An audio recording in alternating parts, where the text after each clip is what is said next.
Assalamualaikum warahmatullahi wabarakatuh. Bismillahirrahmanirrahim.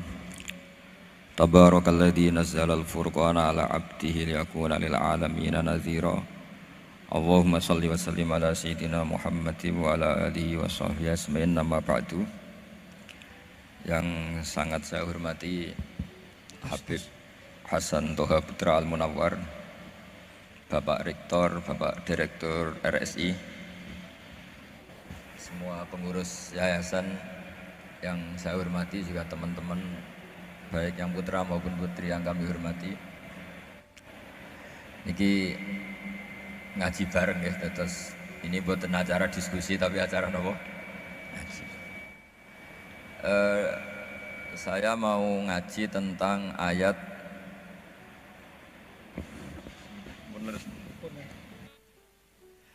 Qul bifadlillahi wa birahmatih fabidzalika falyafrahu. Ajarkan Muhammad atau katakan Muhammad pada umatmu, sebaiknya atau seharusnya mereka hanya gembira dengan melihat fadlnya Allah dan rahmatnya Allah. Ini harus kita pahami mulai dari konstruksi yang paling pokok, yaitu akidah. Dua ahwal itu satu perilaku sosial. Tiga mutammimat, sesuatu yang tidak pokok tapi kita butuhkan dalam mengawal hidup ini. Saya beri contoh, orang itu sampai maksiat itu karena cari kesenangan. Misalnya baru penat itu, ingin seneng, ada orang yang macam-macam lah, ingin melihat maksiat, apa itu pornografi, apa nyabu, apa macam-macam. Itu sebetulnya agama punya konsep yang luar biasa, yaitu seharusnya seseorang itu gembira dengan ketaatan.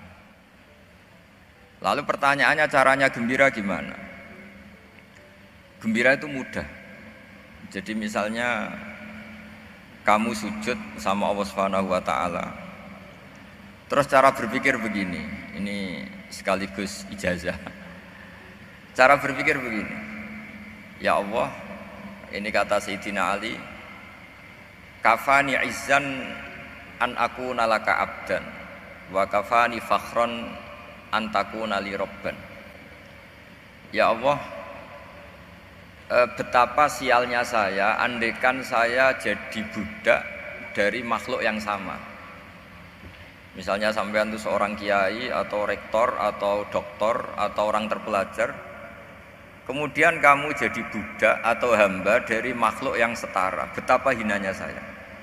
Maka kata Sayyidina Ali, ya Allah, saya ini cukup bahagia, cukup bangga karena jadi budak, jadi hamba dari zat yang super atau yang maha super. Ini kok Allah Subhanahu wa ta'ala. Sehingga ada kebahagiaan yang luar biasa karena menjadi hambanya Allah Subhanahu wa ta'ala. Setelah bangga dengan jadi hambanya Allah, maka kita akan malu. Malu misalnya, kok saya bahagia itu nunggu melihat pornografi, melihat maksiat. Itu terus menjadi malu. Kenapa saya bisa didikte oleh hal-hal seremeh itu? Ya, kita malu karena didikte oleh hal-hal yang seremeh itu. Karena kita didikte oleh nafsu. Jadi izzatun nafsi, satu harga diri seseorang itu harus dihidupkan untuk hanya tunduk kepada Allah Subhanahu wa ta'ala.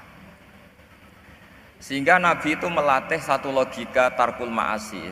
Nabi itu dulu ketika ada seorang pemuda yang, ya karena mungkin pemuda ya, dia itu mau masuk Islam, tapi uniknya kata pemuda tadi, saya masuk Islam tapi asal dibolehkan bebas zina. Jadi ini agak sableng gitu. Jadi mau masuk Islam syaratnya dibolehkan apa? Zina atau free sex gitu. Karena orangnya agak hiper. Itu Nabi tidak langsung mengancam dengan neraka, enggak. Ketika mau pamit gitu, semua sahabat melarang. Mah itu jangan, kamu jangan suan Nabi, itu permintaan yang enggak masuk akal. Setelah lama ditahan, terjadi kegaduhan di masjid. Nabi dengar itu ada apa itu?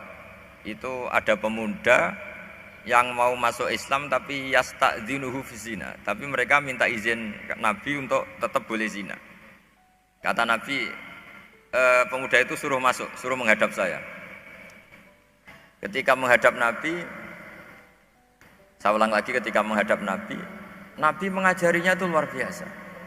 Nabi tidak langsung mengancam dengan neraka atau dengan azab, itu enggak. Tapi kata Nabi, atuhibbuhu li ummik. Kamu suka kalau ibu kamu itu jadi demenannya orang banyak. Oh enggak ya Nabi, yang demen ibu saya tak bacok kan. Karena ini ya agak preman, di mana-mana orang nakal agak preman. Terus atuhibbuhu li bintik. Kamu suka kalau putri kamu ya digitukan orang-orang. Oh ya enggak Nabi, yang gitukan putri saya tak bacok. Atuhibbuhu li kholatik. Kamu suka kalau bule kamu digitukan. Atuhibbuhu li ammatik. Kamu suka kalau saudara bapak kamu digitukan. Nabi itu mengeset ya. Cara sekarang itu cuci otak mungkin. Nabi itu meluruskan otaknya anak muda itu betapa buruknya zina. Cara bahasa Arab ditakbih. Betapa buruknya zina. Kamu suka kalau korbannya ibu kamu, putri kamu, bude kamu, bule kamu. Sehingga orang itu matur ya hasbuka ya Rasulullah, ini sudah cukup. Saya tidak pernah melihat sesuatu seburuk zina. Jadi fa'al qawwa fi qalbihi bughdha zina. Kemudian Allah meletakkan di hatinya, menanamkan benci zina.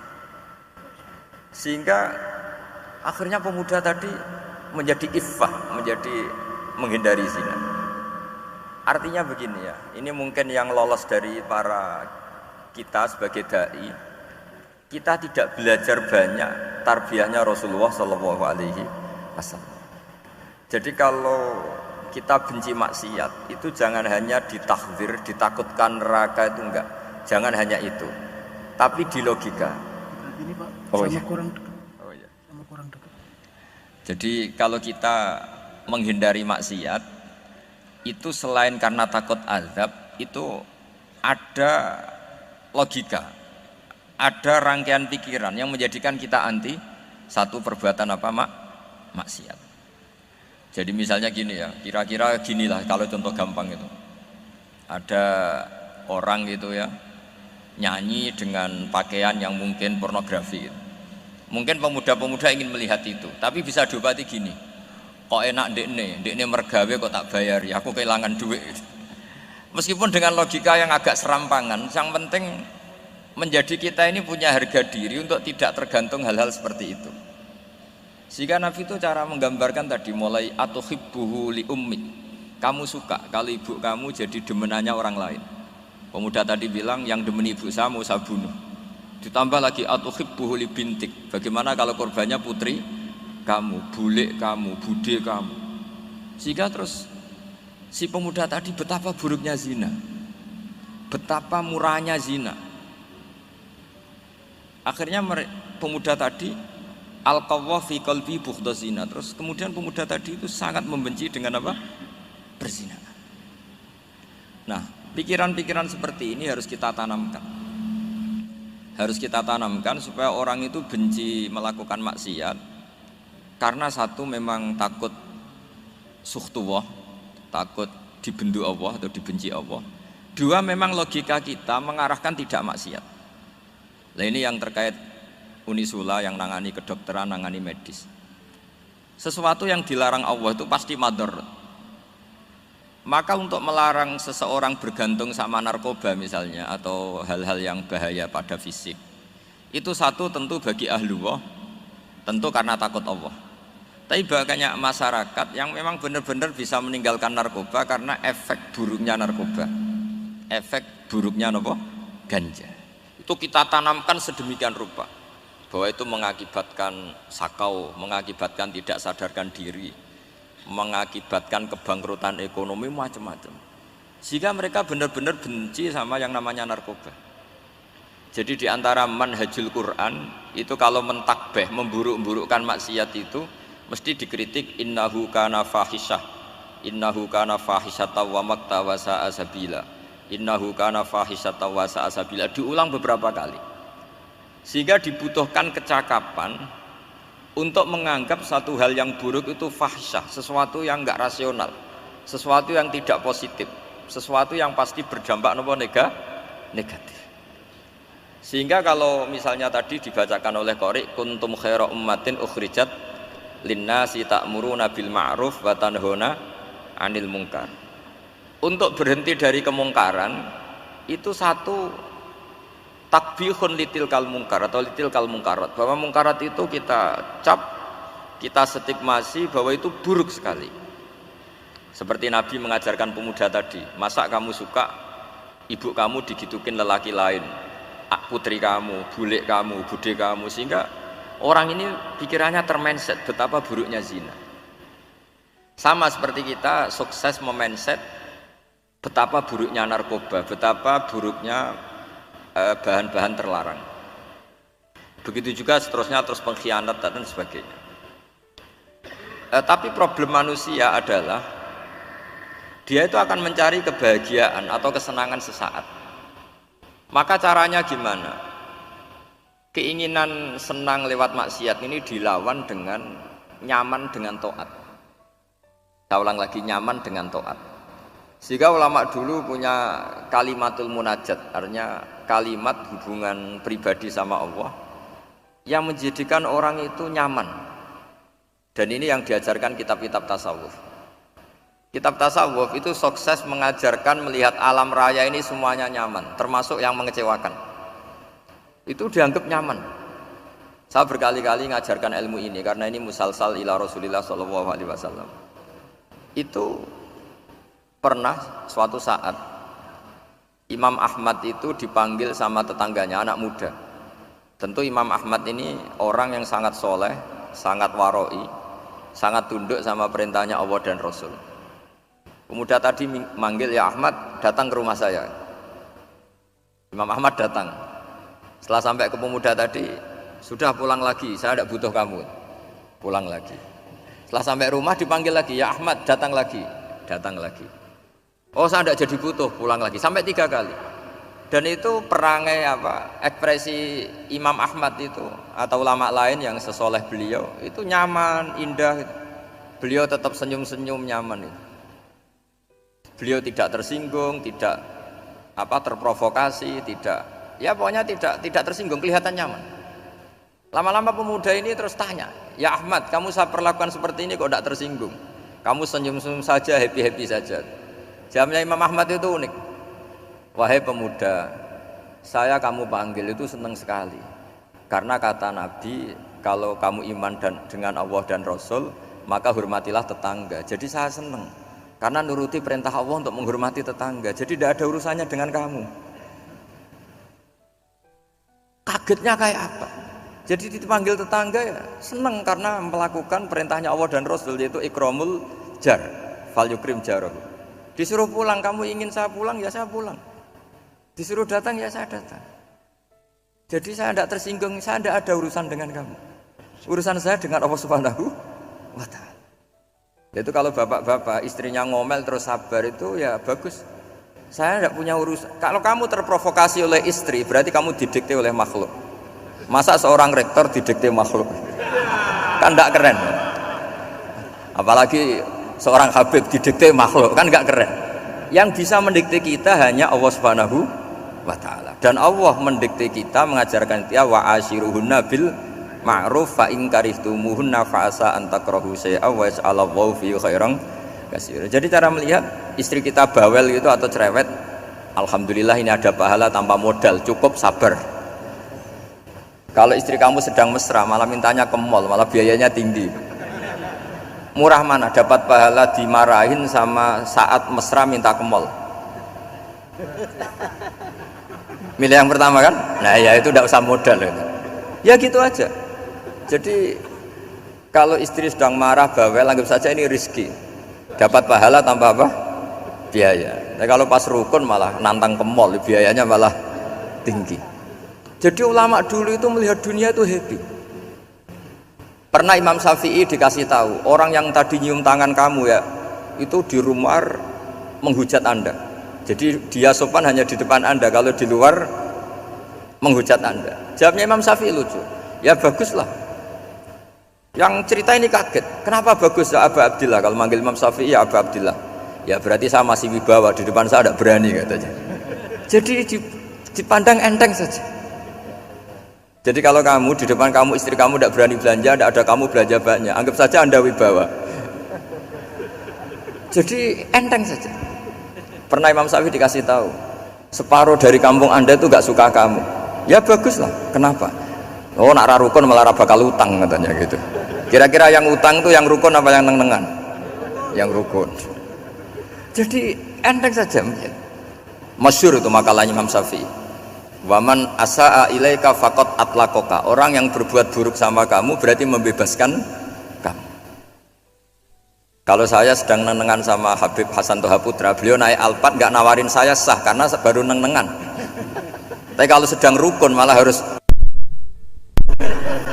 repot mana? Rukun sama ndak rukun? Repot rukun sebetulnya. Jadi Imam Syafi'i itu happy saja. Kalau sedang rukun sama tetangga ya dianggap rukun itu satu kenikmatan, sedang tidak rukun ya dianggap satu kenikmatan.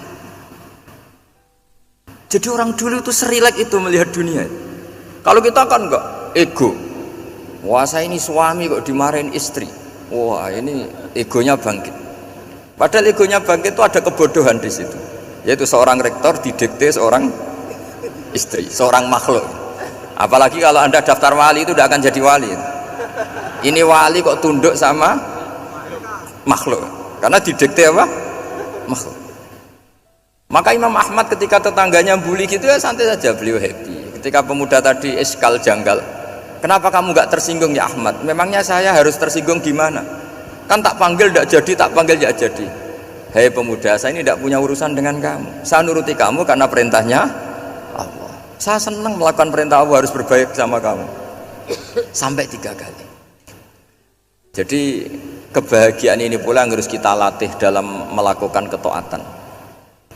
Tapi kalau kita sudah tidak bahagia dengan taat itu bahaya sekali.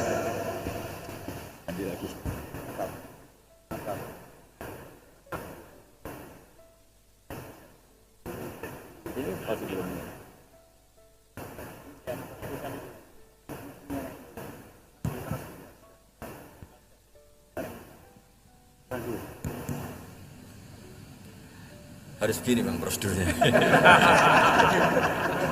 Didikte makhluk itu. Gimana? Didikte panitia. Oh yang ini. Baik bagus ini tas. Anut saja.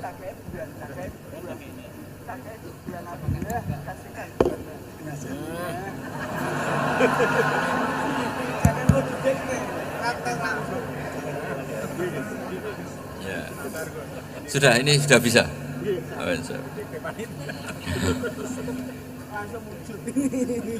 Sudah, ini sudah benar. Untungnya kiainya latihan jadi wali, jadi gak tersinggung.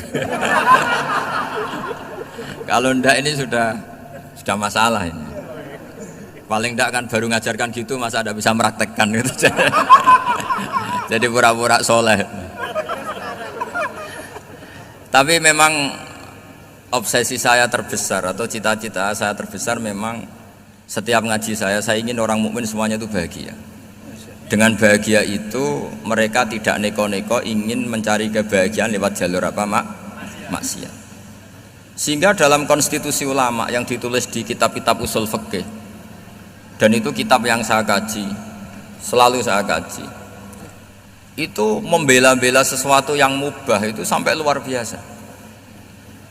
Karena melihat mubah itu, misalnya Anda tidur itu berstatus mubah, Anda bermain catur berstatus mubah, Anda rileks sama teman jagungan semalam dengan teman rektor atau dosen atau yayasan, itu melihatnya bukan mubah tapi tarkul maksiyah.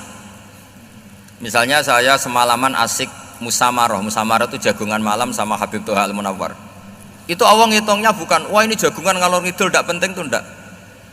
Malam itu bahak tidak ke dugem, tidak ke tempat maksiat. Sehingga ada ulama yang mengatakan mubah itu enggak ada. Saya ulang lagi, mubah itu tidak ada. Kan umumnya ulama bagikan wajib, ya kan, haram gitu. Terus diantaranya mubah, sunat, makruh. Ada ulama yang mengatakan mubah itu tidak ada. Kenapa logikanya begini? Itsma min mubahin illa wa yatahaqqaqu bihi tarku haramimma. Karena tidak ada mubah yang Anda lakukan kecuali saat itu pasti ditinggalkannya sebuah keharaman. Misalnya Anda sedang jagungan sama istri di luar, di rumah, asik di rumah semalaman. Mungkin bahas hal-hal yang ringan. Mungkin melihat sinetron atau apa yang ringan. Tapi di situ terjadi Anda meninggalkan ke tempat-tempat maksiat. Sekarang ninggal maksiat itu wajib apa mubah? Wajib. Padahal Anda sedang melakukan mubah. Nah, itu dicatat oleh Allah itu tarkul haram, meninggalkan keharaman. Jika masyhur dalam cerita wali-wali itu, Abu Yazid yang seperti itu ibadahnya pernah tanya, "Ya Allah, lalu yang makomnya orang seperti saya siapa?" Karena beliau semalaman ibadah terus. Sama Allah dijawab, "Ya yang tidur di pinggir kamu itu." Abu Yazid, "Loh kok bisa ya Allah? Dia kan tidur terus." Ya kan dia tidur berarti meninggalkan keharaman.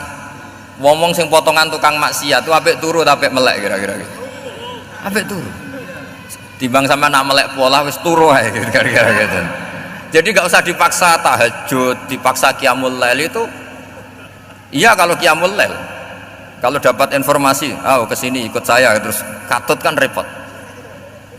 Jadi perlawanan terhadap maksiat itu sebetulnya gampang dalam Islam karena tadi nggak ada sesuatu yang mubah kecuali saat dilakukan berakibat meninggalkan keharaman. Mudah sekali. Jika banyak orang jadi wali itu karena melakukan mubah.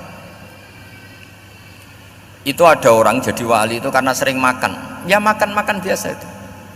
Karena ketika makan, ya Allah, betapa doifnya saya. Katanya saya presiden, katanya saya rektor, saya kiai. Ternyata kalau nggak makan tuh lemes. Apa hebatnya makhluk yang bergantung makhluk yang lain, yaitu makanan.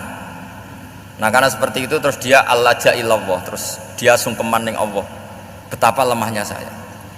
Sebab itu ketika Quran mengkritik dan dengan tanda kutip kemungkinan Tuhannya Isa bin Maryam, itu ngeritiknya sederhana Quran itu. Mal masih ibnu Maryam illa rasul qad khalas min qablihir rusul wa ummuhu siddiqah kana yaqulanit ta'am. Isa itu tidak Tuhan, wong dia makan itu. Kamu kebayang nggak misalnya punya Tuhan, wah tadi Tuhan mampir ke rumah saya, dia lemes, setelah tak kasih makan sehat lagi gitu. Itu kan nggak kebayang gitu. Tapi Tuhan marung di rumah saya, lemes tak gratisin, kayaknya tidak punya uang gitu. Setelah makan wah gairah lagi. Kebayang nggak punya Tuhan seperti itu. Sehingga Quran kalau gojlok sederhana, karena yakulanit to'am. Sehingga wali-wali itu kalau makan tuh sadar lemahnya dirinya, betapa dirinya tergantung makanan. Sesuatu yang tergantung itu artinya tidak hebat, tidak Tuhan. Jadi untuk menjadi wali, untuk menjadi dapat ridhonya Allah itu sebenarnya sederhana. Termasuk ada cara jadi wali yang agak kacau, tapi ini ya benar, asal niatnya benar.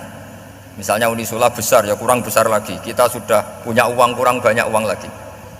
Itu Nabi Ayub, itu kan seorang nabi. Pernah diuji Allah, ini ada di Sahih Bukhari. Nanti kamu tanya, hadisnya Sahih enggak? Ini ada di Sahih Bukhari. Kadang orang kota itu aneh, enggak ahli hadis tapi tanya, Sahih enggak? Gitu. Padahal andai kan dibodoni Sahih, ya ngandel saja. Gitu. Jadi kadang ya aneh. Enggak tahu kok tanya itu. Itu Nabi Ayub itu sudah kaya, pas itu sudah kaya, bukan cerita yang masih miskin, memang sudah kaya. Beliau di kamar dihinggapin satu belalang dari emas. Setelah belalang itu dikejar, ternyata yang jenis itu banyak, semuanya dari emas. Ngambil sana sini, ini yang kesak ini dipenuhin, saku ini dipenuhin, sampai banyak. Terus sama Allah digojlok, kamu itu nabi saya. Kenapa kamu mengumpulkan harta sebanyak itu? Kamu itu nabi saya kok rakus? Jawabannya Nabi Ayub unik. Ya Allah, siapa yang bisa kenyang dari rahmatmu? Ya, jadi kalau kamu punya uang 1 miliar, kok ingin 1 miliar 100, ingin 1 miliar 200, itu cara ngitung bukan uang. Ya Allah, siapa yang bisa kenyang dari rahmatmu? Karena rahmat Allah tidak terbatas. Sudah Gusti, tenang saja. Meskipun saya gini, rahmat Anda tidak akan habis. Sehingga waroi ada ilmunya, tomak juga ada ilmunya, termasuk ragus itu juga ada ilmunya. Misalnya begini, ini contoh rakus yang ada ilmunya begini. Ini saya beri contoh. Mungkin yang boleh niru orang-orang soleh, kalau nggak soleh jangan. Imam Syafi'i ini cerita nyata. Imam Syafi'i itu dulu ketika ngaji masih muda itu nggak suka sama guru yang kaya. Kebetulan dia punya guru miskin terus. Namanya Sufyan As-Tsauri, itu miskinnya masya Allah. Sufyan bin Uyainah juga miskin.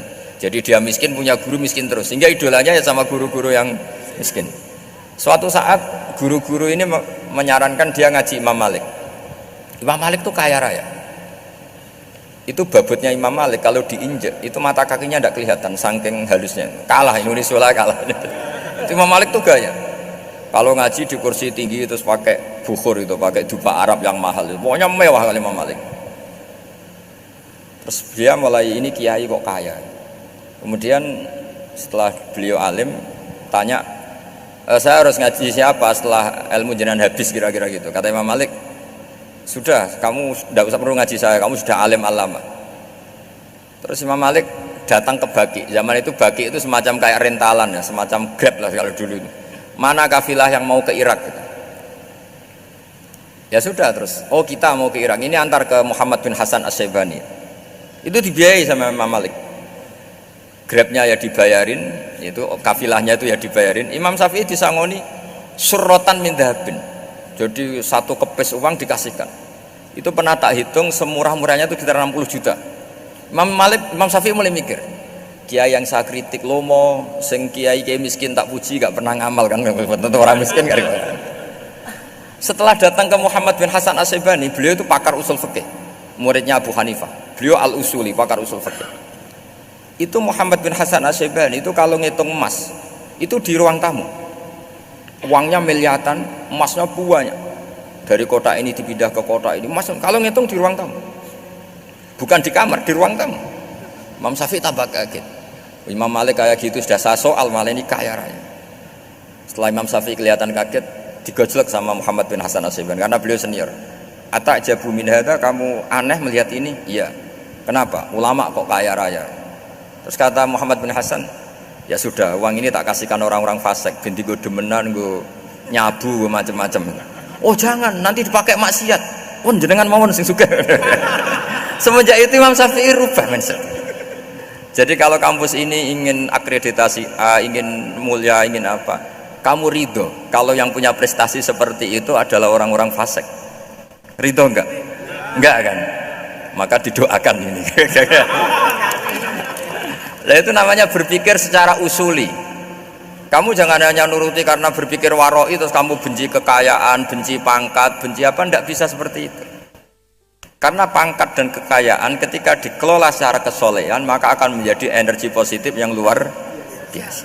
Semenjak itu Muhammad bin Hasan As-Syaibani berhasil mendidik Imam Syafi'i. Sampai akhirnya keterusan Imam Syafi'i berpendapat kalau orang Islam bisa bikin rumah tingkat kok punya rumah reot itu haram kata. Akhirnya keterusan. Kalau bisa jadi bupati kok jadi ketua RT juga haram. Karena al-Islam ya'lu wala yu'la alaih. Islam itu luhur bukan bisa diluhurin. Sehingga rata-rata orang Syafi'iyah termasuk kiai-kiai Indonesia itu rata-rata ya agak-agak politikus. Ya agak-agak kedonyan, mungkin sebagian kedonyan tenan gitu. Karena nggak ridho gitu loh kalau kesempatan itu dikuasai orang fasik kemudian menjadi kekuatan maksiat. Coba kalau bupati itu orang yang fasik, kemudian programnya supaya rakyat seneng semalaman dangdutan yang purno misalnya, supaya rakyat seneng dibolehkan dugem, dibolehkan judi. Tapi kalau yang jabat orang soleh kan ada beberapa perda yang menolak penyakit apa? Masyarakat. Jadi kamu jangan melihat bahwa kepangkatan ini hanya sebagai alat korupsi, alat otoriter, enggak. Asal kena orang soleh, maka ini menjadi energi kesolehan atau energi positif. Sebab itu ketika Allah muji para nabi yang soleh, diantaranya disifati apa? Faqad ataina ala Ibrahim al-kitab wal hikmata, terusannya ayat wa atainahum mulkan azim. Dan Nabi Ibrahim dan keluarganya tak kasih kerajaan yang besar. Nah sekarang masih banyak orang yang cara pandang ngapain bikin Unisula yang megah, ngapain berambisi punya akreditasi A dan sebagainya. Menyoal seperti itu salah secara usul fikih. Karena secara usul fikih kesempatan yang baik tentu harus diperjuangkan oleh orang-orang yang soleh. Karena ini supaya jadi otoritas yang positif. Itu dulu ada latihannya. Jadi orang dulu itu gampang sekali ketika milih miskin ditanya, kenapa miskin? Saya ingin hisab saya ringan.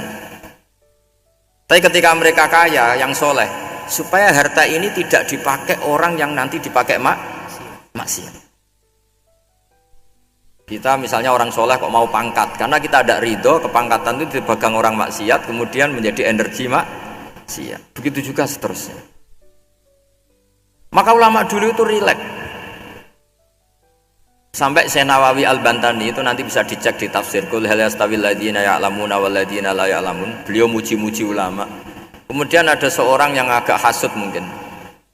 Tanya begini.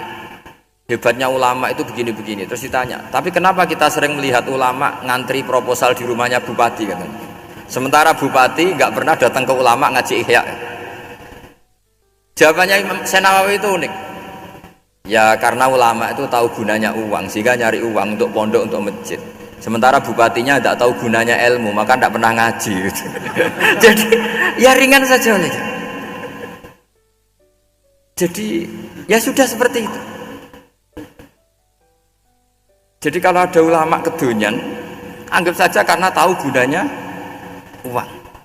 Jadi kenapa ulama ngantri di kabupaten, bukan bupati ngantri di ulama? Jawabannya karena ulama tahu gunanya uang, sementara bupatinya nggak tahu gunanya ilmu. Ya kira-kira gitulah. Ada ustadz tidak ganteng, kesensem rondo cantik, karena tahu gunanya ustadz itu. Artinya tahu gunanya kalau saya nikah nanti punya anak jadi gus, karena kan dia kiai gitu. Tapi rondone raro gunanya dia karena miskin gitu. Jadi ulama dulu itu rileks, menafsirkan apa saja itu rileks, termasuk saat terpojok itu rileks. Karena semuanya dianalisis pakai ilmu. Sehingga ciri utama wali itu apa? Ala inna auliya Allahi la khaufun alaihim wa lahum yahzanun. Enggak ada rasa takut, enggak ada rasa gampang. Karena melihat sesuatu itu gampang saja. Saya ulang lagi, melihat sesuatu itu gampang saja, ringan. Saya beri contoh ya betapa pentingnya mindset ya, cara berpikir.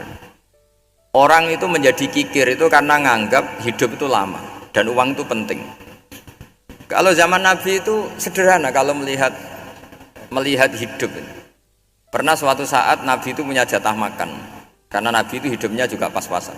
Jadi Nabi itu unik. Beliau di satu sisi kaya raya, bisa ngurmat Abu Hurairah, Ammar, Suhaib. Ashabu Sufa itu dirawat Nabi semua. Itu kan kaya, bisa ngerawat sekian orang. Tapi di sisi yang lain untuk pribadinya beliau miskin. Kadang nggak bisa makan hari itu. Tapi di saat yang sama bisa merawat Ahlus Sufa. Jadi keliru kalau orang hanya cerita Nabi itu miskin, untuk makan dirinya aja susah.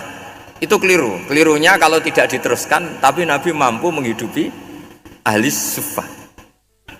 Singkat cerita, jatah makannya Nabi itu dikasihkan orang ketika Nabi tanya, ya Aisyah, makanan jatah saya di mana? Oh ya Rasulullah, tadi ada orang minta tak kasihkan, maka makanan itu habis.